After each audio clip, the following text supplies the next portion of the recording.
প্রতিটা সমাজ এবং দেশে রাষ্ট্র ব্যবস্থা থাকে। রাষ্ট্রে থাকেন রাষ্ট্রপতি, মন্ত্রীগণ যারা নাকি দেশটা চালান।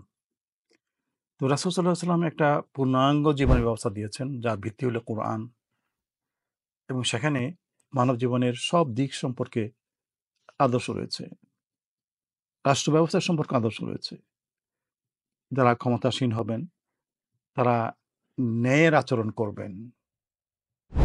বিচারের বেলায়, অর্থনৈতিক ব্যবস্থাপনার বেলায়, শাসন কার্য পরিচালনা করার বেলায়, সুশাসন প্রতিষ্ঠায় সব দিকে তারা ন্যায় বিচার করবেন। কারণ তারা জাতির নেতৃত্বে আছেন। তারা যদি ভালো হন, তাহলে গোটা সমাজ ভালো হয়ে যাবে, শান্তি হবে।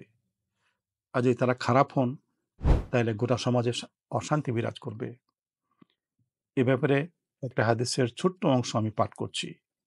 ইন্না আহাব্বান নাস ইলাল্লাহি ইয়াউমাল কিয়ামাতি ওয়া আদনাহুম মিনহু মাজলিসান ইমামুন আদিল। অর্থাৎ কিয়ামতের দিন আল্লাহর নিকট সবচেয়ে প্রিয় এবং তার কাছে সবচেয়ে ঘনিষ্ঠ ব্যক্তি হবেন তিনি, যিনি একজন ন্যায়পরায়ণ শাসক। এই হাদিসটি বর্ণিত হয়েছে সুনানে তিরমিজিতে। শাসন কার্যের দুটি দিক আছে। সুশাসন করা, ন্যায়পরায়ণ হওয়া। আরেকটি দিক হলো কুশাসন, মানুষের উপর অত্যাচার করা, অন্যায় করা।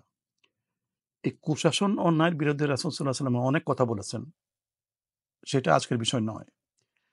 আজকে হইল তাদের পুরস্কারের কথা বলছি, যারা সুশাসন প্রতিষ্ঠা করবেন, মানুষের সাথে ন্যায় বিচার করবেন, ন্যায় প্রতিষ্ঠা করবেন, শান্তি প্রতিষ্ঠা করবেন। কিয়ামতের দিন তারা আল্লাহর সবচেয়ে নিকটবর্তী হবেন। সবচেয়ে নিকটবর্তী হবেন তো রাসূলগণ, সেটা ঠিক আছে। কিন্তু এরপরে বেশি নিকটবর্তী হবেন ন্যায়পরায়ণ শাসকগণ। কারণ কি? কারণ ক্ষমতার কারণে তাদের এই সুযোগ আছে। তারা তাদের সকলের সম্পদ হরণ করে নিতে পারে, তছরূপ করতে পারে, হাজার, হাজার কোটি টাকা বানাতে পারে, সম্পদের পাহাড় গড়তে পারে, ফরচুন গড়তে পারে। এই অবস্থা থাকা সত্ত্বেও তারা যে রাসূলের কথায়, আল্লাহর কথায়, কোরআনের কথায় তারা যে ন্যায়পরায়ণ থাকে, আত্মসংযম করে, মানুষের কল্যাণের দিকে দৃষ্টি দেয়, এটা একটা বড় কথা। তারা তাদের লোভ লালসাকে সংযত রাখে। যারা লোভ লালসাকে সংযত রাখতে পারে, তারা অনেক কিছু করতে পারে। কাজেই এখানে শাসকদের জন্য একটা বড় শিক্ষা রয়েছে। রাসূল সাল্লাল্লাহু আলাইহি ওয়াসাল্লাম বলেছেন, আমরা যেন সবাই যারা শাসক আছি তারা যেন ন্যায়পরায়ণ হই, মানুষের সেবক হই। তাদের অবস্থা কিয়ামতের দিন অত্যন্ত ভালো হবে। তারা আল্লাহর অত্যন্ত ঘনিষ্ঠ সাহচর্য পেতে পারবেন। চলুন আমরা সেই পুরস্কার পাওয়ার চেষ্টা করি। সবাইকে ধন্যবাদ।